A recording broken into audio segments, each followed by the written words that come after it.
yesterday we kind of covered the library module in a reasonable amount of detail. So tonight we're going to concentrate on development. So you've got your photos in from whatever source you've brought them into, and you can always do something with them. There's not many pictures come straight out of the camera untouched and kind of, you know, get put into the competition or get put up on your wall.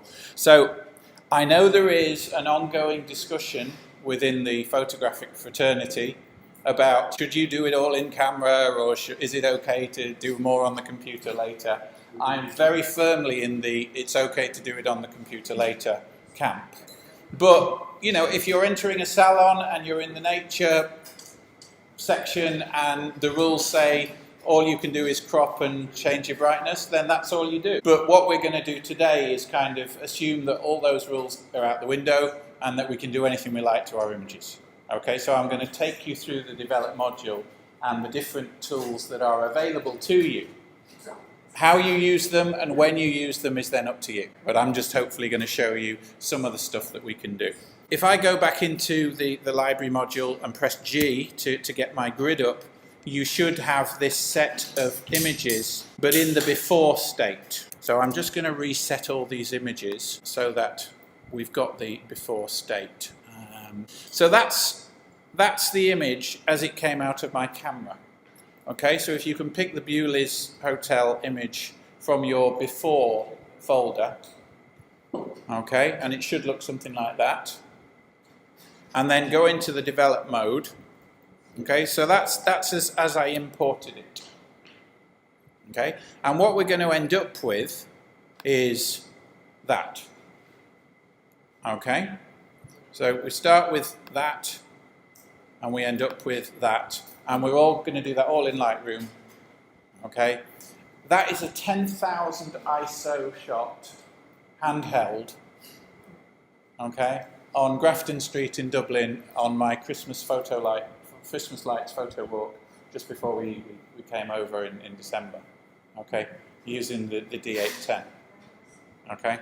So again, if you want to know the kind of histogram details and stuff and the metadata, so you go into library module, the metadata tab, and then you can have a look at the details. So this is 30th of November, 16mm, ISO 10,000, yeah. So you can always check all that information in the library module down at the bottom in the metadata tab. Okay, and there's lots of different data that you can see in there. I just tend to use the default setting there, but there's all different sets of metadata you can display. Okay.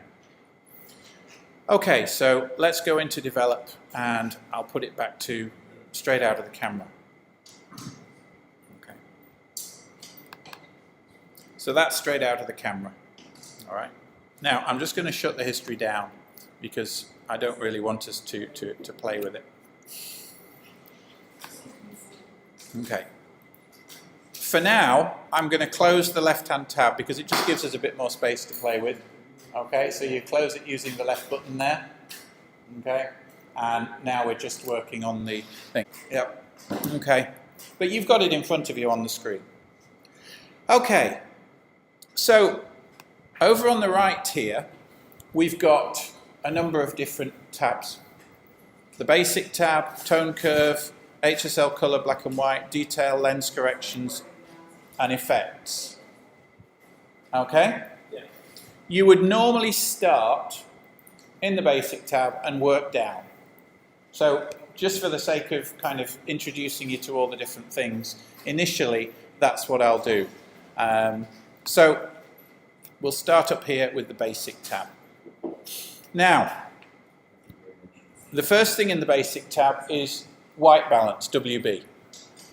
White balance is how your camera interprets the color of the light when you took the shot. Okay? The human eye will automatically adjust for light. So even when you're inside, if it's a white wall or a white shirt, you look at it and you see white.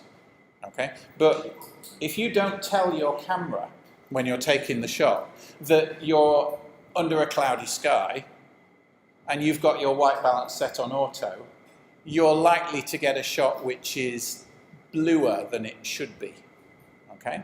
If you set your white balance to cloudy, under a cloudy sky, yeah, what it does is actually changes the colour temperature slightly and gives you a slightly warmer shot. Yeah? If you're using a flash, you set your white balance to flash and it will compensate for the very blueness that you'll get with a flash shot, and it will give you a more natural looking skin. If you shoot under normal inside tungsten lights and you're on auto white balance, you get a very orange look. Okay? So white balance is quite important, but assuming, and I am assuming this, that you shoot in RAW, you can fix it later in Lightroom. So as shot gives you the white balance as shot, but you can also have a look at different kind of colour renditions. You see the difference there between shade and tungsten, yeah, in terms of the colours, okay, and fluorescent. Now, you might like the tungsten look, yeah, you might like that look, or you might like the shade look. You might say, well, that's a much warmer, more Christmassy look, and I don't want the white on the walls and stuff. I prefer that kind of more yellowy orange look. So there's no kind of right answer necessarily.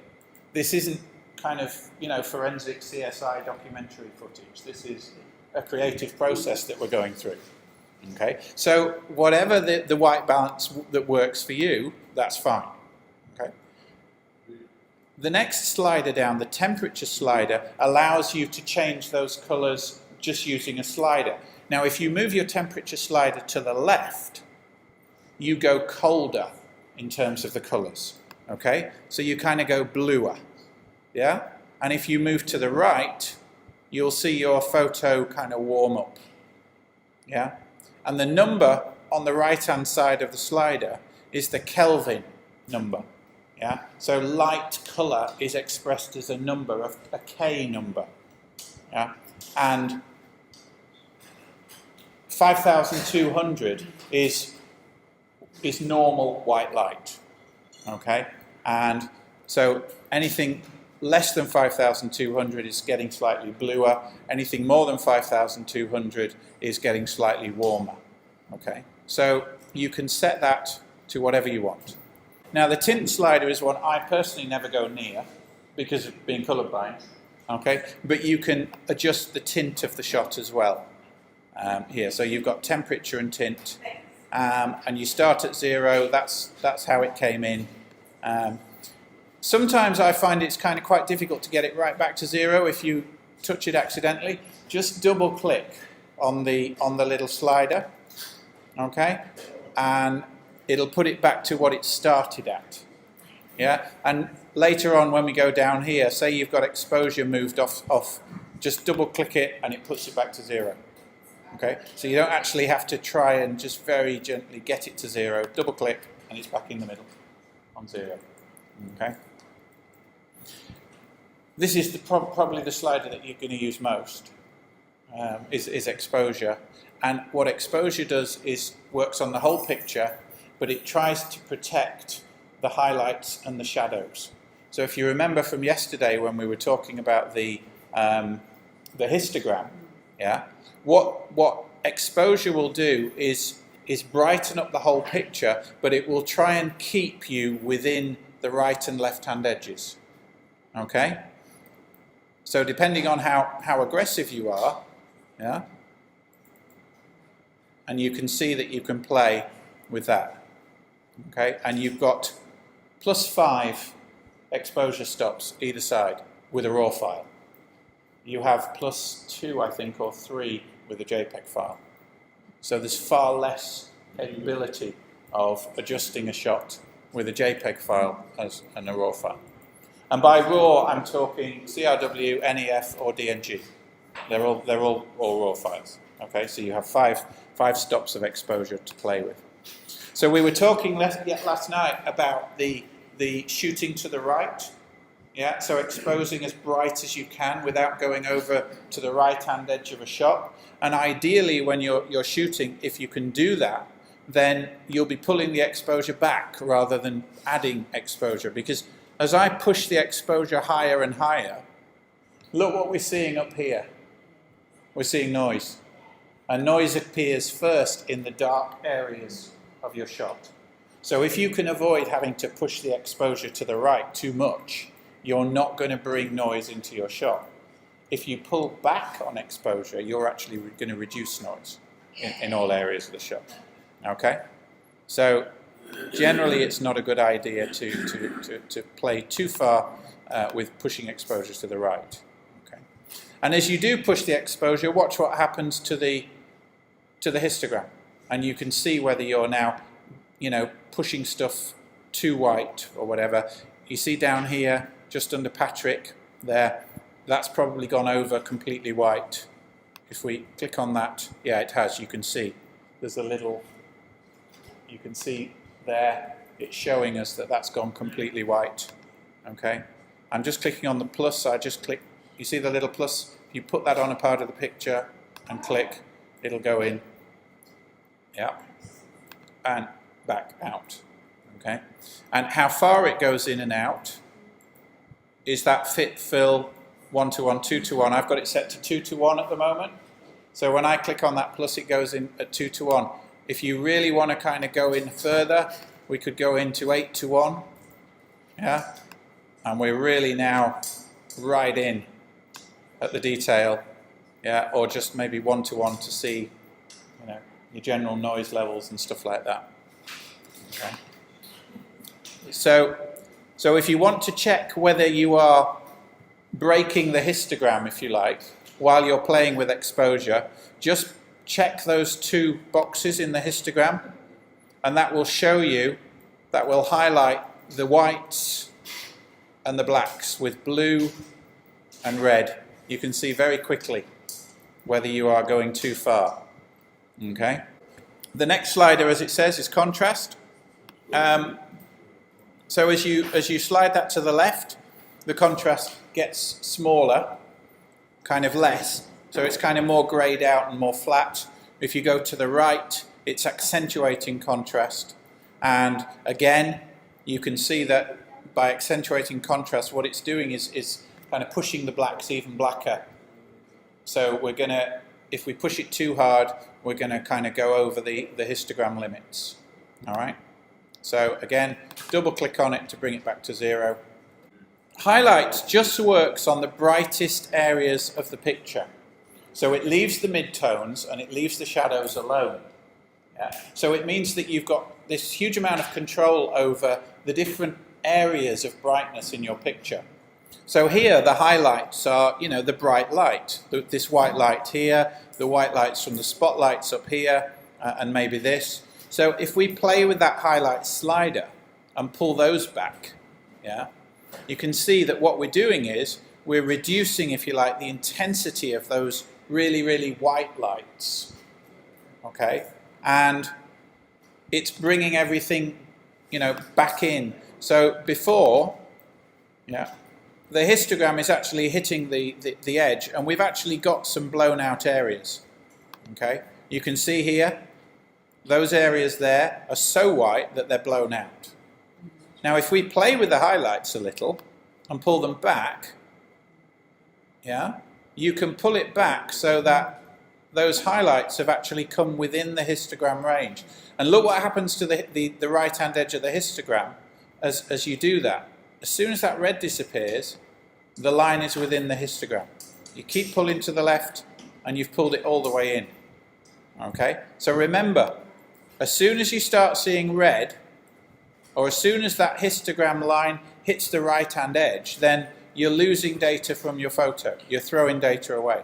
So you would generally try and set your histogram so that all the data is within the two ends of the data. And sometimes it's a small adjustment and sometimes it's a bigger adjustment. Let's now play with the shadows. So now we're going to leave the highlights alone and the midtones, but the shadows slider is just going to play with, if you like, the blacks and the darker areas. So especially you see this foreground area, yeah? And what we're doing here is moving the left-hand end of the histogram to the right, yeah, or to the left.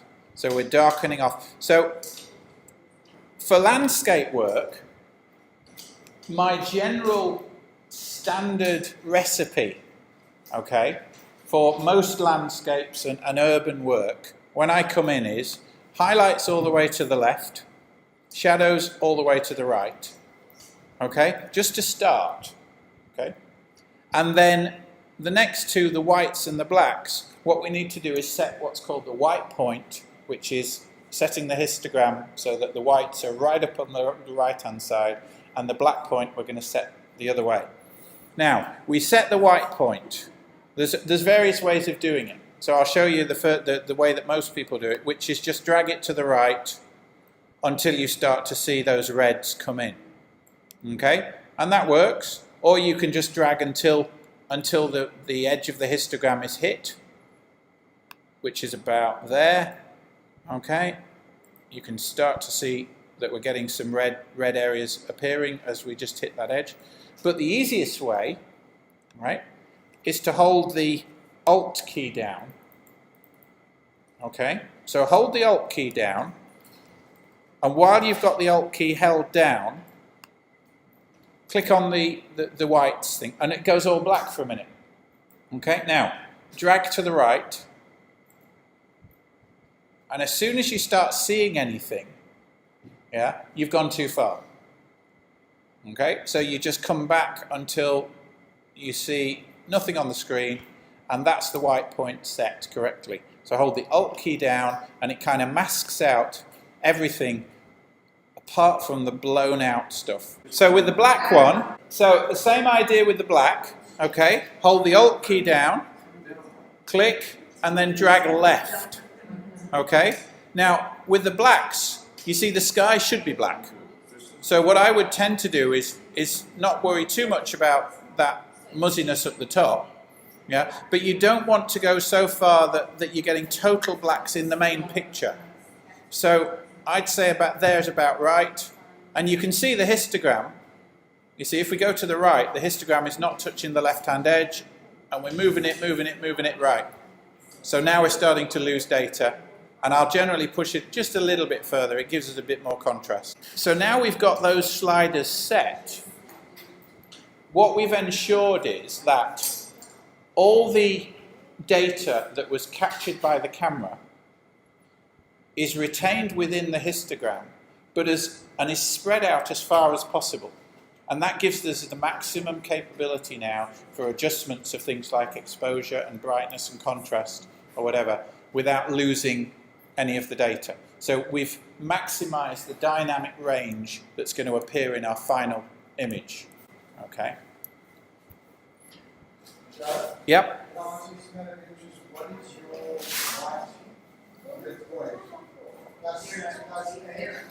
My white point I've got as plus 38, and my black point is at minus 16.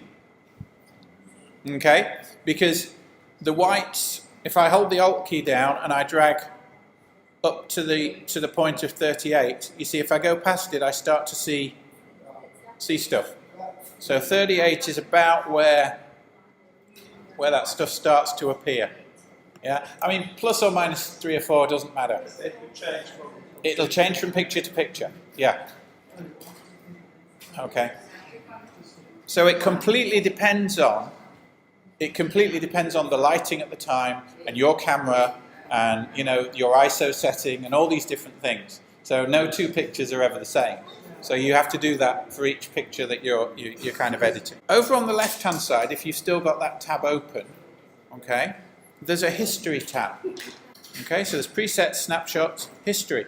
Now, if you click on that and open it up, all those changes that you've just made are recorded. Okay, and that's what's being written to the DNG file, or if you're using CRW or NEF, that's what's being written into the XMP file. That sequence of instructions. And that you start at the bottom with your first import, and each instruction that you did, okay, is a sequence. And as I move up that list, if you look in the top left-hand corner, you can see those changes as they happened. Okay? So you can go back to any point in your changes, yeah, by just clicking somewhere in that list, and then it applies the changes up to that point in your history. Okay, so it's kind of like, you know, undo on steroids. It's so if we go back to the top, we're where we want to be. Okay, if you're kind of happy with that look and you kind of think, I'd like to kind of keep that as it is for now, and kind of if I want to come back to that, yeah, there's a thing called snapshots. Okay, so you could create a snapshot. So you add to the snapshots, you do a plus, and you give it a name. You know, so maybe that's, you know, Bewley's first cut. Yeah, I pointed at the plus next to snapshots. So I'm creating a snapshot. So if you like, that's recording that moment in time at that point in the history of all the changes. Okay, so it means that it's just a shortcut and I can go back to that point. So as I make further changes, I might think, oh, I don't like that, but how do I get back to the right point? Well, that snapshot would just be a shortcut to take me back to where we are now. The next three: clarity, vibrance, and saturation. Clarity is mid-tone contrast. So it basically stays away from highlights and shadows, and it buffs up the contrast in the mid-tones. Okay, so if you go to the right, you get more clarity, and you can see it's kind of, it's almost like, and you can fool the eye with clarity into thinking that a slightly defocused shot is in better focus than it is. It's a very powerful tool, but it's very easy to overdo it. A lot of people kind of discover the clarity slider and go over the top. Okay, so you'll probably do that for a while, and then you kind of learn to not overdo the clarity. But it has, you can see, look at the effect it's having on, you know, the roofs and the detail on the midtones and stuff. Okay, so it makes a lot of difference. But it's also very, very useful as a softening tool. Yeah. So if you apply it to certain areas of your picture, and I'll show you how to do that later, selectively apply. Say you wanted to soften the clouds.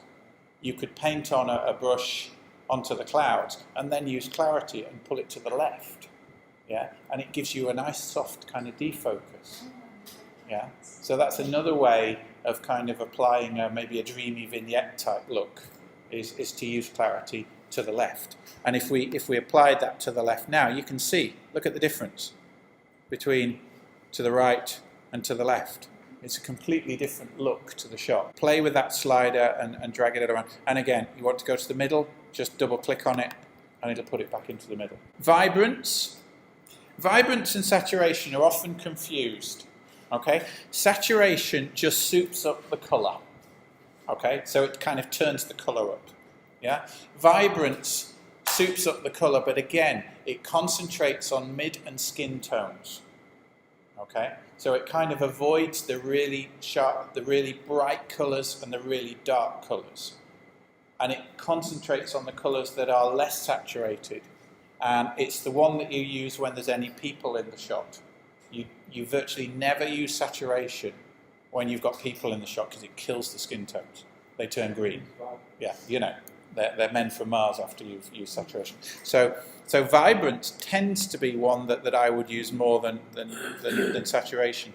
But again, you're talking, you know, you generally only use this up to maybe 25 or 30. You're not making massive changes to most images. Especially if you've exposed them pretty much correctly. You know, less is more with this stuff. I mean, this is already a very colourful shot. For this particular shot, I'm going to jump ahead to another tab now. All right? But we would, you know, depending on the shot, you're going to go into other things. But for now, that's it. So that's my basic work done. So I close the basic tab, and I would now go down to the lens corrections tab. Okay? So that's the 5th tab down. Lens corrections. There's 4 tabs within lens corrections. Okay. In the basic tab, you should always hit those first 2 boxes. Okay. And later on, I'm going to show you how we can actually save those settings and have them applied to everything you import from now on, so you never have to do it again. Okay. But for now, we'll just enable profile corrections and remove chromatic aberrations. Okay. Once you've done that, okay, I want you to play with these buttons down here, the off, auto, level, vertical, and full. So let's try auto. Not bad. Okay. Okay. Before we go any further, click on the constrain crop button here, the third of those buttons. Okay, because that when it changes the photo, it'll crop it so that it fits. So auto was okay, but it didn't quite do what we want. It's okay, but we've still got that kind of bowing effect. Yeah, I think we can probably do better. Let's try vertical. Okay. No, vertical. We've lost the bottom. Okay. What about full? Okay. So let's go back to off and see which one's going to give us the best. Give it a second. Okay. Let's try level. So is auto going to give us the best one? Yeah. Let's have a look. Full. Now.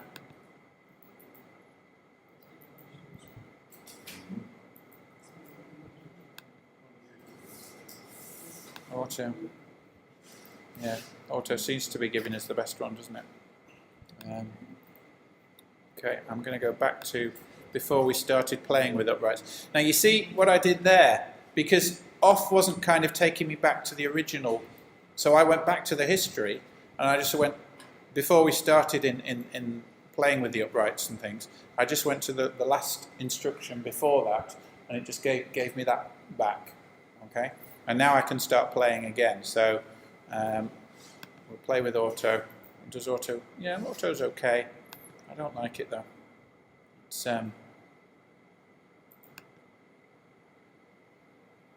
okay, right, well I'm going to turn constrain crop off then and try this differently. So let's go back again to before we started playing with the uprights, and we'll take constrain crop off because I think we can do better. Okay, now look at that now with vertical, okay, and constrain crop off. Okay, it doesn't look right. We're gonna lose something, but the verticals are vertical. We've lost the bowing. Okay. So I think we'll just kind of stick with that for now, okay? And we'll come back to the cropping in a little while, okay? But while we're here, let's just have a look at the other tabs under lens corrections. Okay. Profile. Lightroom is regularly updated, and one of the major things that happens with the Lightroom updates is lens profiles. Okay, so it has a database in it of all the major lenses. So it knows about all the Nikon lenses, all the Canon lenses, all the Sigma and the Tokina lenses. Okay, and if you enable the profile corrections, generally it will figure out from the metadata which lens you are using, and it will correct any distortions that lens introduced. And all lenses have some level of distortion, especially the wide-angle lenses. Yeah, wide-angle lenses almost inherently introduce a barrel distortion, and this just fixes it, as long as you've got the right lens identified. And if it doesn't know it automatically, and the lens profile doesn't come up, you can select it yourself. So you can say, right, well, I've got a Nikon lens, yeah, and there's the list. Okay, so it's probably in there. Okay, and yeah, sure enough, I was shooting the 16-35mm f4. Yeah. And that's the correct lens. Okay, so that's fixed any distortion that the lens had introduced. Okay, and very often when you click that, you'll see, whoop, it'll, the image will actually change slightly as it's handling the distortion. Okay. If you've removed chromatic aberrations in the basic tab, then it will be checked in the colour tab as well. And if you're not colourblind and you can see the chromatic aberrations, because I can't, okay, then you can play with them here. Okay, so chromatic aberrations are colour fringing on high contrast edges. Yeah. So again, depending on the shot and depending on the lighting, sometimes what you'll get is maybe purpley fringing or green fringing on edges in your shot. And if you come in here, you can actually compensate by using those sliders and get rid of that purpley or green fringing. Okay? As I never go in there because I can't see them, but it's there if you need to. Okay. And the final one under lens corrections is the transform selection, and this allows you to do vertical. Okay, so you can play with the verticals there. Double click brings you back to 0. You can play with the horizontal cropping. So you've got a huge amount of control here over. And this is just Lightroom. This isn't kind of going into Photoshop or whatever. You can apply rotates and scales and all kinds of stuff. Okay, so you've got quite a lot of control here over what you want to, how you want your shot to end up. Okay, so that's lens corrections. My next step would be to crop, okay, on this particular image. So let's do that. Above the basic tab, okay, are this set of icons. And the left-hand one of those is the crop icon. So click on that, okay, and you get this box, okay. And if you press O now a few times, okay, and just keep pressing it, and you'll see that what it will do is toggle through a whole series of overlays. O for overlay. Okay, so you've got the golden mean, and you've got the the different sizes here, and grids, 3x3 grid, and rule of thirds, and all these different things. Okay, so that's O. Okay, so when you're in develop,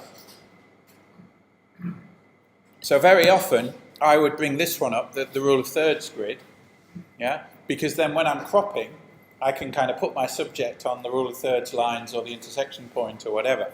Okay, so now how do we crop? Well, to start with, this little lock is normally locked.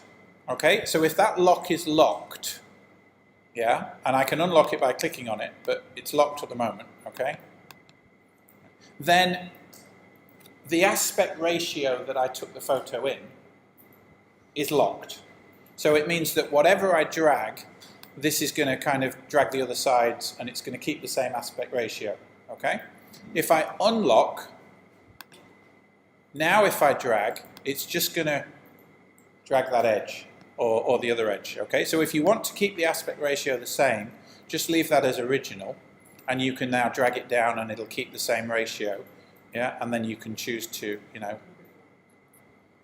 Or if you say, well, actually that aspect ratio isn't going to be good, I want a narrower ratio, then I'm going to have to unlock, and then I can do my own pull in like this from each side, maybe lose those people, and then just get it, and now double click gives me my final image, and I like think, yeah, do I like that? No. I'll click into the crop tool again, and I'll maybe lose this post at the front and give myself a slightly better crop, and then I'm in my image. Okay, so that's cropping, kind of using your own decisions in terms of the aspect ratio. But you also, once this is unlocked, have the option to choose from predetermined or custom crops. Okay, so say I want a square crop, that's a 1:1 crop. Okay, the same left and right image. So I click on 1:1 and it gives me a square, and I can now drag that square out and move. By clicking and holding, I can now drag the photo within the square and place it where I want. Okay, and you can make that as big or as small as possible. So maybe I just want the top of the building as a square. Okay, so do something like that. Double click, and that's the shot. Okay, so again, click on the crop icon and you're back in, and you can now play with those different views. If you want to go back to the original one, the shot one, they're up there. If you want to put your own in, so let's say you want to shoot a panorama and you go down to the coffee house and they say, well, yeah, we've got a panoramic printer and it'll be 100 centimetres by 30 centimetres. Okay, so you go in and you see, well, there's nothing that says 100 by 30 here. Well, go into custom and say, right, well, so the aspect ratio is 100 by 30, okay, and it gives me 100 by 30. Oh, it's the wrong way around. Damn. I'll have to rotate the photo. No, just rotate the box, X. Okay? Press X, and it rotates the box for you. Okay? Whether you're in custom or whether you're in any of the others. So that X is just the rotate. Okay? And you can then size that box as well. Again, if it's locked, the box is going to size at that ratio. If it's unlocked, you start at that ratio, but now you'll lose it again. Okay? Control Z undoes. So if you do something and, oh, didn't mean to do that, just hit Control Z. Okay? And it will take you back through the different history settings that you've got. Excuse me, but do you just what you've done that moment, or what? You see the left-hand side, the history. If I keep pressing Control Z, okay, it's going to keep taking me back. Can you see the history is it's just losing the history. Yeah, I'm just keep going Control Z, and you can see the history is going up on the left-hand side because it's taking me back through those steps and undoing them. Okay, and it remembers, I don't know, 200 steps, I think, or something. It's a lot, you know, more than I've ever used. Okay. So the crop and yep. Just a question about when you were pressing the O key For the overlays. Yep. and you're getting the different overlays there. Yes. I understand the one where it's got 2 by 3, 5 by 7, 4 by 5. Yeah. Obviously, preset. The one with square blocks and then the bigger rectangular blocks behind in shape, sort of. What is the significance of that? Is the one with like The swirl is the golden mean. Okay, the swirl is the golden mean. It's another kind of rule, like the rule of thirds. Okay, and if you study art and stuff, it's one of the perfect proportions. Yeah. So you know that at the centre of that little swirl, that's where you put the focus point. If you use the golden mean. If you press O again, another one that I quite often use is the, where are we? Let's go back to the original shot. But this one, okay? This one is another quite useful one. It's kind of, it's almost the same as the rule of thirds, but this point and this point, these intersections, if you've got that big diagonal lines in your shot, that one's quite a nice one to use in terms of placement of your key elements. Okay, so it's, you know, again, these are just overlays to give you an idea, to help you. And the grids are obviously useful for straightening up and lining things up and making sure that you've got things right. So, would you call those like golden mean, and the other one is there a specific name for it? Let's have a look. I think there is, but I can't remember what it is. Yeah, yeah. I've never heard of it, so it's something new. Yeah. If you just Google the golden mean, there's loads on it. Da Vinci used it, so if he used it, it's good enough for me. You know, it's it's one of the main rules of composition. Okay. Sometimes you take a shot, and if you're anything like me, and it's not quite straight. Yeah, the horizon wasn't quite straight, or the sea wasn't quite straight, and generally, you know, the horizon is fairly straight. It was you that was actually twisted or crooked or whatever. So, you know, if your shot looked something, you know, slightly off, like, you know, that, yeah, and you needed to get it back, the angle slider just allows you to rotate. Okay, so you can see that, and you know, if you can't do it, if you're right there and you can't get it quite right, yeah, and it's, you know, use 1.1 we're on now, and then the next time you slide it is too far, you can actually type those numbers in here as well. So you could do 1.03 or whatever, and just make tiny adjustments. But most of the time I use this. I use the angle. Okay, so if you click on angle, what you can do now is draw a line. So you see the little crosshairs, click, drag, find a line that you know is horizontal, boom, yeah? Or if you want to do a vertical, the same thing. So click, drag, yeah, figure out the vertical exactly right, and then it will align to that vertical line. Okay, so that's a very, very easy way of getting the right crop. Okay. So we click with the horizon and link it to the horizon? So if you were doing the horizon angle, and say this is the horizon line, you just pull it across the horizon, put it on the left-hand edge of the horizon, the right-hand edge of the horizon, and then let go. And it'll just rotate the picture accordingly. Okay?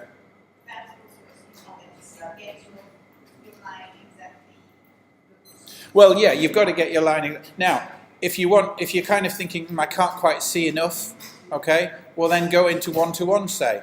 Okay, so click up here. Let's come out of the crop tool a minute. Okay, so if you go into a closer view, all right, and now go into the crop tool, oh no, it won't. It doesn't let you. It only lets you do it at standard size. Yeah.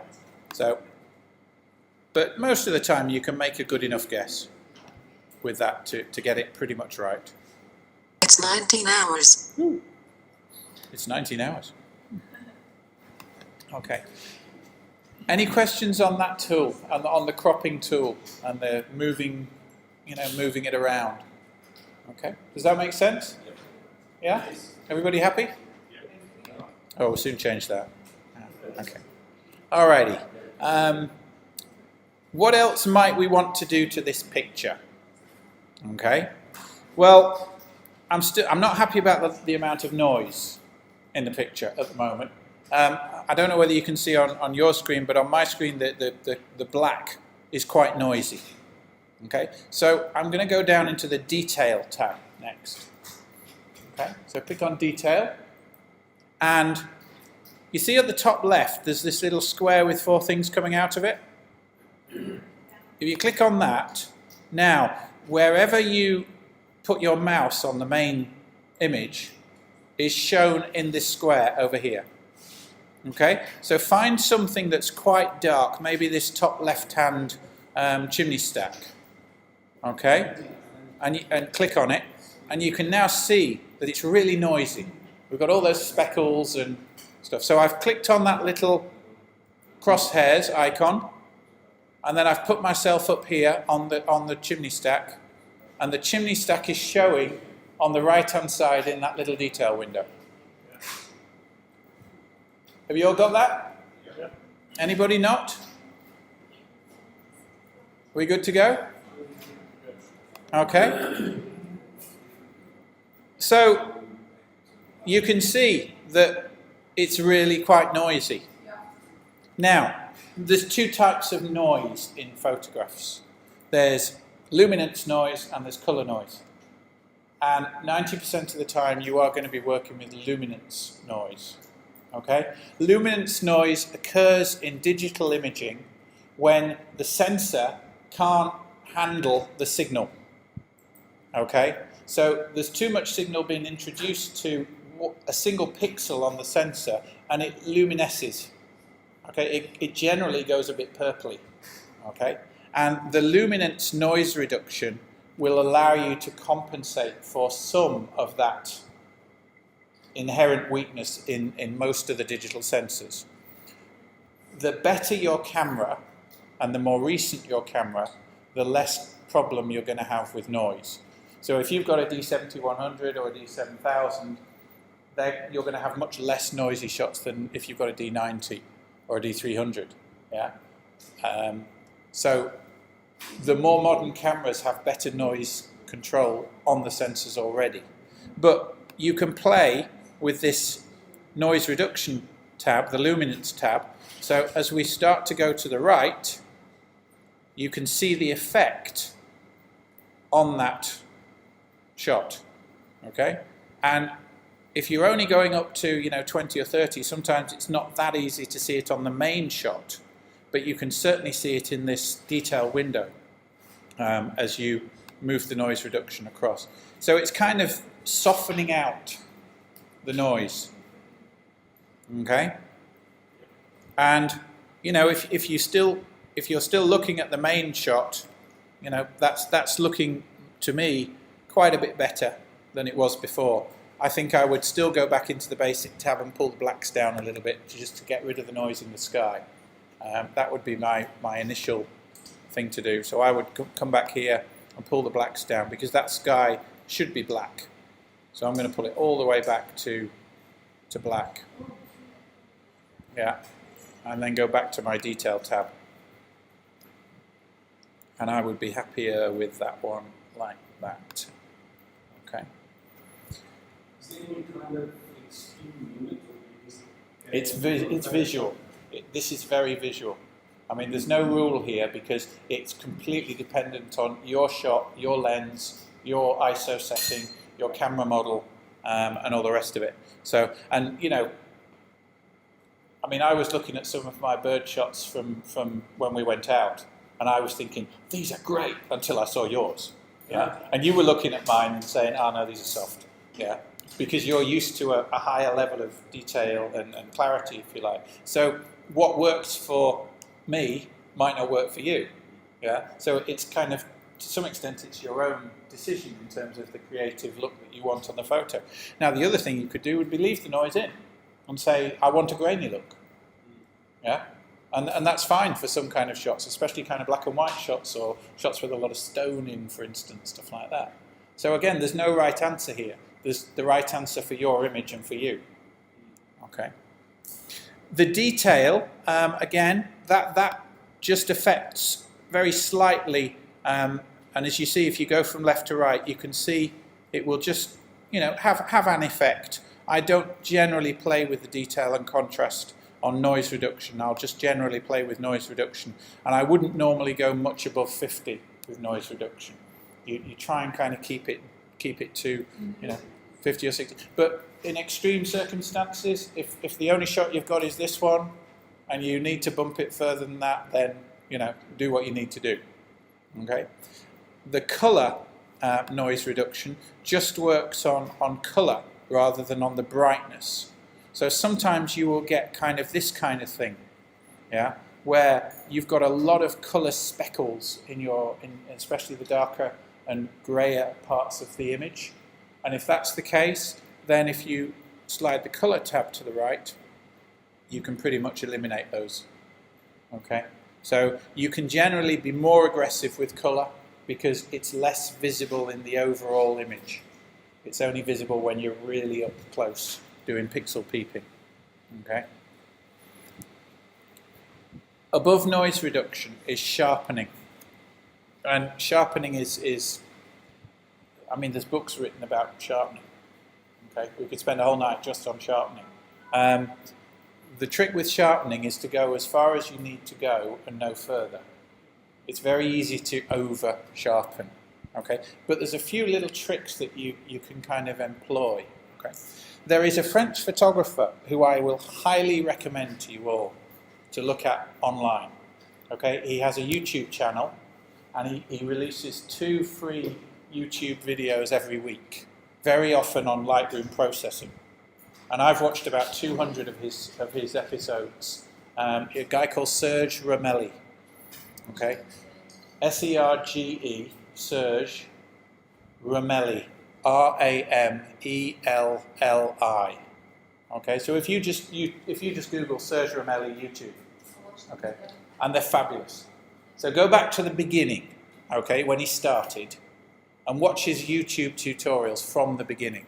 Yeah, and they will do all that I'm doing tonight, and you can watch them anytime, and they're really, really good. He takes you step by step and shows you what he's doing, and you can see the changes and all the rest of it. And he has a recipe for sharpening.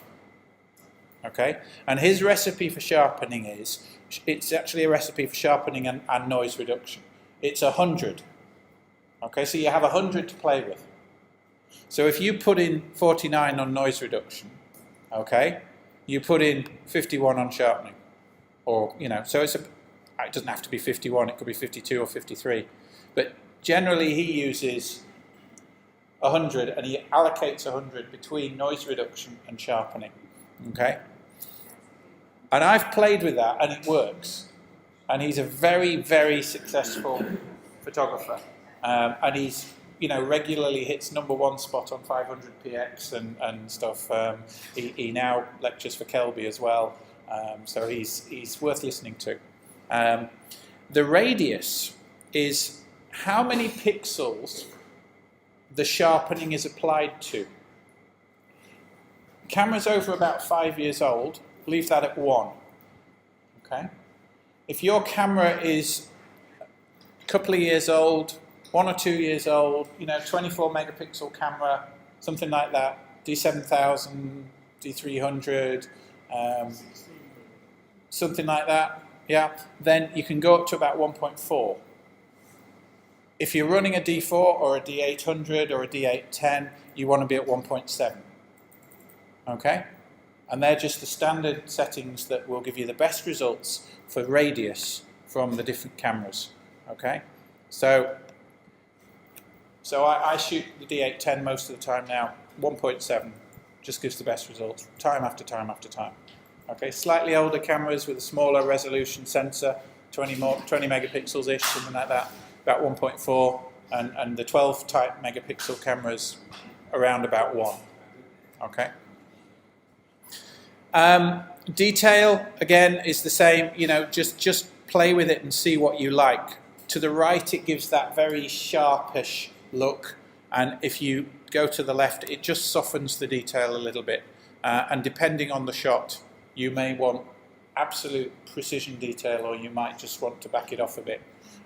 Again, things like skin tones, you don't want to be sharpening stuff. Now, this last one, this is the fun bit. Okay. So with a shot like this, yeah, or a shot where maybe we would have sky and clouds, or skin or something like that, we want to sharpen the hair, or we want to sharpen the edges of the windows here and the lines, but we don't want to be sharpening the sky or the paintwork, okay? Because that's going to kind of introduce artifacting in those areas that should be kind of smooth.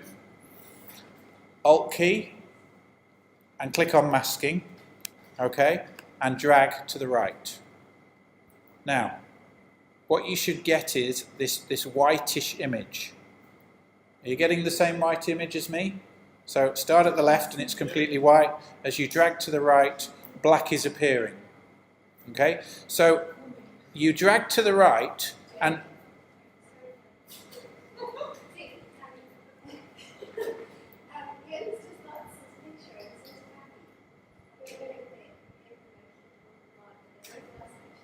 They've lost their pictures.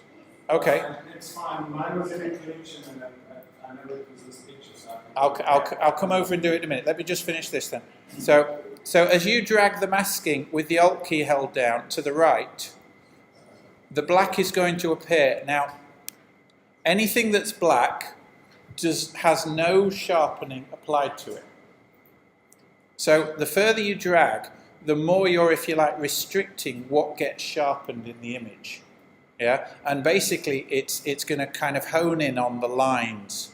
So I will very often pull this masking all the way over to 70, 80, even 90%, because I don't want the paintwork sharpening. I just want the edges sharpening. I just want the lines sharpening. Okay, so I'll pull that masking over to about 80 maybe, and then release. And that's now just applied the sharpening that you've applied to the white bits when you are holding the Alt key down.